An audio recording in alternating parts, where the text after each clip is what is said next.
నల్లగొండలో అలరించిన భరతనాట్యం, కూచిపూడి నృత్యాలు. నల్గొండ పట్టణంలోని BRS party కార్యాలయంలో నాట్య the institute of dance academy నిర్వహించిన నాట్య వేసవి శిక్షణ తరగతుల ముగింపు వేడుకలు ఘనంగా జరిగాయి.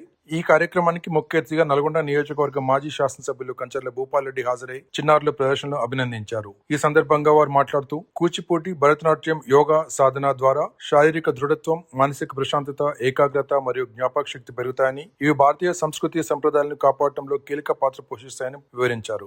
మాజీ కౌన్సిలర్ రావుల శ్రీనివాసరెడ్డి మాట్లాడుతూ క్రీడలను, సాంస్కృతిక కళలను ప్రోత్సహించడంలో భూపాల్రెడ్డి ఎల్లప్పుడూ ముందుంటారని కొనియాడారు. ఈ ముగింపు వేడుకల్లో బీఆర్ఎస్ పార్టీ నల్గొండ పట్టణ అధ్యక్షుడు భువనగిరి దేవేందర్, డాక్టర్ పోలా విఠల్ బాబు, నాట్య కూచిపూడి అకాడమీ ఉపాధ్యాయులు కళ్యాణి శేఖర్, మాధవి, మేఘన, రవీంద్రాచారి, ధామ నరేష్, అంజయ్య, రేణుక, సింధు, స్వాతి, స్వప్న, పద్మ తదితరులు పాల్గొన్నారు.